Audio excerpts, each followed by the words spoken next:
ओम नमः शिवाय। यदि शिव जी की कृपा होती तो ये बाधा आती ही क्यों? नहीं, नहीं पुत्र, तूने अपनी मां का हृदय पीड़ित किया है। ये उचित नहीं किया पुत्र, ये तूने उचित नहीं किया। और तू मेरी पुत्र वधू बनने की इच्छा से तूने मेरे और मेरे पुत्र के प्राण संकट में डाल दिए हैं। अपने स्वार्थ की पूर्ति के लिए तू मेरे पुत्र का बलिदान लेना चाहती है? पर कब तक? यदि मेरा पुत्र ही नहीं रहेगा तो तू भी सधवा नहीं रहेगी। क्या प्राप्त हुआ तुझे और क्या प्राप्त होगा? क्या सुख मिलेगा तुझे? माँ और पुत्र की बलि लेकर? माँ, मुझ पर मिथ्या आरोप ना लगाए माँ। जो आप कह रही हैं वो सत्य नहीं है। सत्य नहीं है अर्थात मैं असत्य कह रही हूँ। क्या ये सत्य नहीं है कि जो पुरुष तुझे देखेगा वो 1 वर्ष के अंदर ही मृत्यु को प्राप्त होगा? क्या ये अप्रिय सत्य तेरे सिर पर नहीं बैठा है? क्या तू अभिशापित नहीं है? बोल। तो इसमें मेरा क्या दोष है माँ? किंतु स्वार्थवश मैंने आपके पुत्र से विवाह किया है। ये सत्य नहीं है माँ, ये सत्य नहीं है। पर तूने इससे विवाह क्यों किया? क्या इसके अतिरिक्त अन्य और कोई नहीं था तेरे भाग्य में? एक यही शेष रह गया था तुझसे विवाह करने के लिए? शांत हो जाओ माँ। नहीं, मैं शांत नहीं होंगी, पर तू मौन हो जा, बोल मत। माँ, तुम विवाह का सारा दोष पद्मजा पर क्यों डाल रही हो? जो कुछ भी हुआ मेरी इच्छा से ही हुआ। ये निर्दोष है। तुम दोनों ही निर्दोष हो। दोष तो सारा मेरा ही है। मैंने ही बालपन से तेरे सब हठ पूरे किए और तू हठ धर्मी हो गया।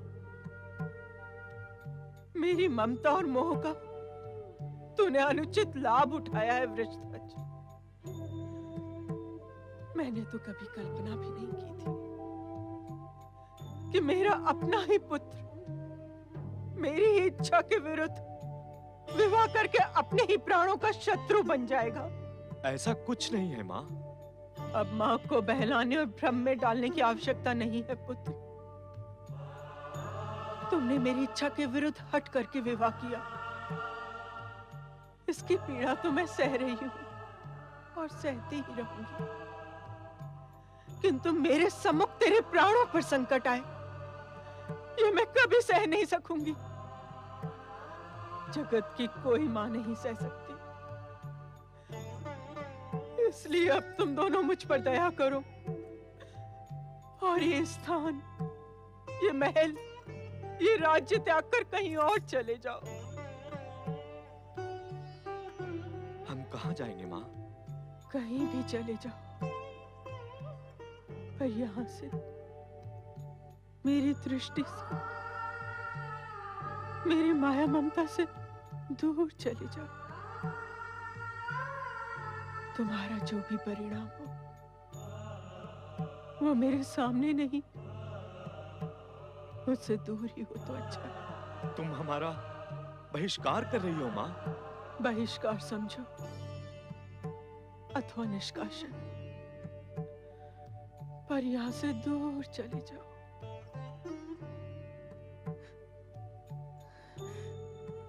माँ, अभिशापित मैं हूँ। मेरे दोष का दंड आपके पुत्र क्यों पाए?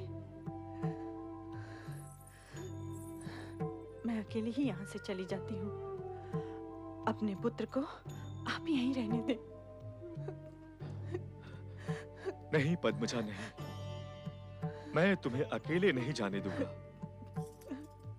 कैसा अभिशाप, और कैसा दंड। दोष न तुम्हारा है और न मेरा, ये सब तो पूर्व जन्म का ही फल है। यदि हम पूर्व जन्म में साथ रहें तो उसका फल भोगने के लिए इस जन्म में भी हम साथ ही रहेंगे। नहीं राजकुमार, नहीं। अपनी माँ का हृदय दुखी ना करो। और मेरे मन के दुख को न तुम मिटा सकती हो और ना ही विधाता। जिस प्रकार से तुम दोनों ने विवाह करके जन्म जन्मांतर तक साथ रहने का निश्चय किया है, उसी प्रकार से दुख से मेरा विवाह हो गया है। अब वो मृत्यु पर्यंत मेरे साथ रहेगा। जाओ तुम दोनों, चले जाओ। किंतु माँ, मैंने कहा ना, मैं अपनी आंखों के सामने अपने पुत्र की मृत्यु नहीं देख सकती। चले जाओ, दोनों चले जाओ यहां से।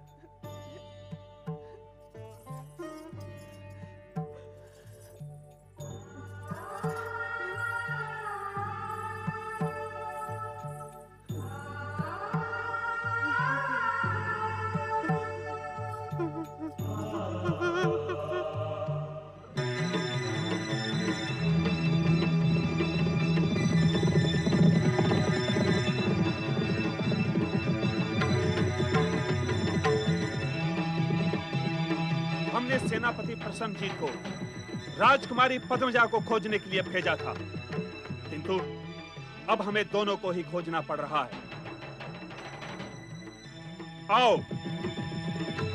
अब क्या होगा और हम कहाँ जाएंगे? भगवान भोलेनाथ ही जाने अब क्या होगा और हम कहाँ जाएंगे।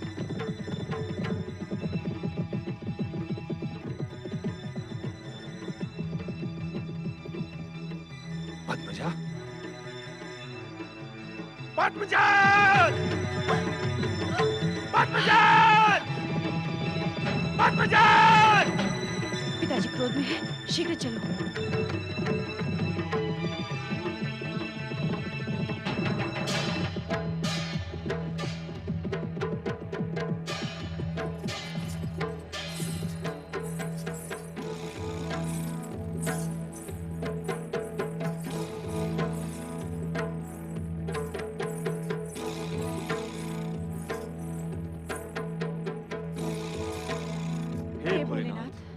अब आप ही हमारे रक्षक हैं।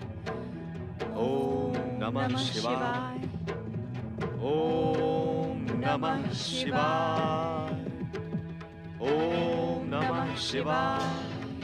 ओम नमः शिवाय। दुष्ट! नहीं पिताजी, नहीं।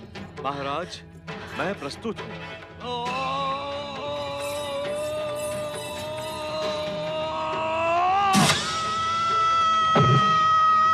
पद्मजा! पद्मजा!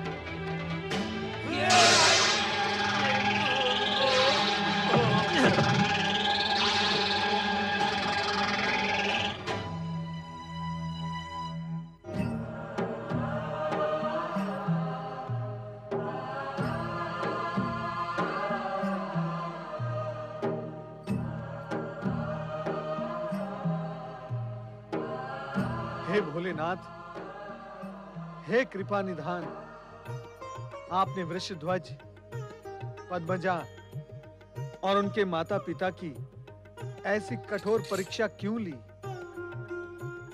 भोलेनाथ, आपका प्रयोजन क्या था? आपका नाम स्मरण करने वाले आपके भक्तों की ऐसी भी दशा हो सकती है, ये मानने के लिए मन मानता ही नहीं। भोलेनाथ, भोलेनाथ की ऐसी ही विचित्र लीलाएं देख देखकर मैं भी आश्चर्यचकित होती रहती हूँ नारद। कभी कभी ऐसा लगता है कि जो समर्पित भाव से भक्ति करते हैं वे ही अधिक दुखी होते हैं। देवी पार्वती, सामान्य जन जो सत्य से परे होते हैं, यदि ऐसा कहें तो आश्चर्य नहीं होता, किंतु तुम जो साक्षात शक्ति का अवतार हो और कर्म की गति का गणित भली भांति जानती हो, जब ऐसा कहती हो तो आश्चर्य होता है। विवाह से पूर्व हमने तुम्हारी कैसी कठोर परीक्षाएं ली थी। उन कठोर परीक्षाओं के समक्ष ये घटनाएं तो अत्यंत साधारण हैं। स्वामी, आप तो अत्यंत सहज होकर परीक्षा लेते हैं, किंतु जो परीक्षा देते हैं उनकी स्थिति तो विकट ही हो जाती है। सो तो है देवी, शव से शिव तक की यात्रा कठिन तो है, किंतु पूर्ण होने पर परम आनंद की प्राप्ति भी तो होती है। जन साधारण को इन परीक्षाओं का लाभ ही होता है, उन्हें शिक्षा मिलती है और वो इस सत्य को स्वीकार कर लेते हैं कि घोर विपत्ति में भी प्राणी को धैर्य का परित्याग नहीं करना चाहिए। जो भक्त कठोर परिस्थितियों में धैर्य और आस्था पर दृढ़ता पूर्वक टिका रहता है, उसे शिवत्व प्राप्त होने में विलंब नहीं लगता। किंतु भगवान, वृषध्वज और पद्मजा को धैर्य के लिए अवकाश ही कहां मिल पाया। उन्हें तो यह परीक्षा प्राणों का त्याग करके ही देनी पड़ी। यही तो उनके लिए वरदान सिद्ध हुआ नारद, अन्यथा आज तुम उन्हें यहां शिवलोक में शिवगण के रूप में नहीं देख सकते थे। हे महेश्वर, आपने अचानक ही कणप की करुण कथा को उसकी अंतिम परिणति तक पहुंचा दिया, किंतु हम तो वृषध्वज, पद्मजा, चित्रकार सुश्वेत और कनेरी के विषय में जानने के लिए अति उत्सुक हैं। कृपया कर आप हमें उनके विषय में बताएं। चित्रकार सुश्वेत अपने प्रिय और अभिन्न मित्रों वृषध्वज और पद्मजा का करुण अंत देखकर अधिक समय तक जीवित नहीं रहे। उन दोनों ने भी अगले जन्म में अपने प्रिय मित्रों का ही अनुसरण किया। राजकुमार वृषध्वज ने नीलगिरी पर्वत के वनों में भील प्रधान शिवप्पा के पुत्र गणप के रूप में जन्म लिया और पद्मजा उसी वन में एक साधारण भील बल्लाल की पुत्री वेणी बनकर प्रकट हुई। संयोगवश यह वन महाराज पद्मनाभ की राज्य की सीमा में ही था।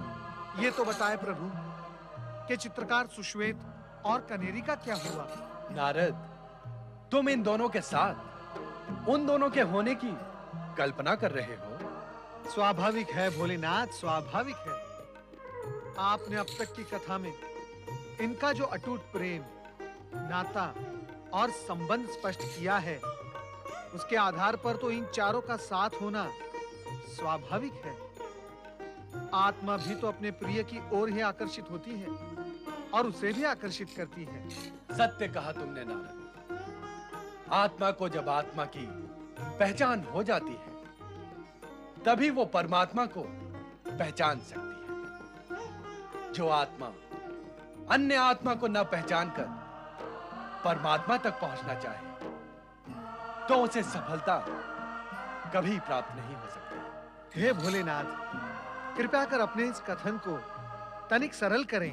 सरल और लोक भाषा में यही कहा जा सकता है नारद कि यदि प्राणी से प्रेम नहीं कर सकता, तो वो परमात्मा से क्या प्रेम करेगा। परमात्मा तक पहुंचने के लिए प्राणी को प्राणी तक पहुंचना होता है। वृषध्वज शिवभक्त था, किंतु वो पद्मजा और मित्र सुश्वेत से भी प्रेम करता था। इतना प्रेम कि अपने प्राणों तक की चिंता नहीं की उसने। सुश्वेत भी वृषध्वज और कनेरी को अंतर्मन से प्रेम करता था। प्रेम की इस पराकाष्ठा ने ही इन चारों को पुनः अगले जन्म में मिला दिया। विधाता को ऐसा करना ही पड़ा। समर्पित प्रेम की प्रगाढ़ता के कारण ही वृषध्वज और पद्मजा जन्मों का घेरा फेरा तोड़कर यहां शिवधाम तक आ सके। तात्पर्य यही है नारद कि परमात्मा की कृपा और प्रेम उन्हीं प्राणियों को प्राप्त होता है जो प्राणी मात्र से प्रेम करते हैं। यदि संपूर्ण जगत इस सरल सत्य को मान ले, जान ले और व्यवहार में पूर्ण करने की बात ठान ले, तो फिर प्रभु स्वर्ग पृथ्वी से कितना दूर रह जाएगा। तुम भावना की भाषा बोलने लगे नारद। अब इसी बात को तनिक व्यवहार की भाषा में कह के बताओ। प्राणी को शिवधाम की प्राप्ति के लिए अनन्य शिव भक्ति और शिव के प्रति संपूर्ण समर्पण की भावना आवश्यक है। इसी समर्पण और प्रेम के पराकाष्ठा के आधार पर ही सुश्वेत, कणप का भील मित्र अंजैया और कनेरी भील पुत्री वेणी की सखी देसिया के रूप में जन्मी। इन चारों का बालपन उसी वन में खेलते कूदते बीता। ये चारों समय के व्यतीत होने के साथ साथ युवा हुए, परंतु अब तक इन्हें अपने पूर्व जन्म का तनिक भी आभास नहीं था।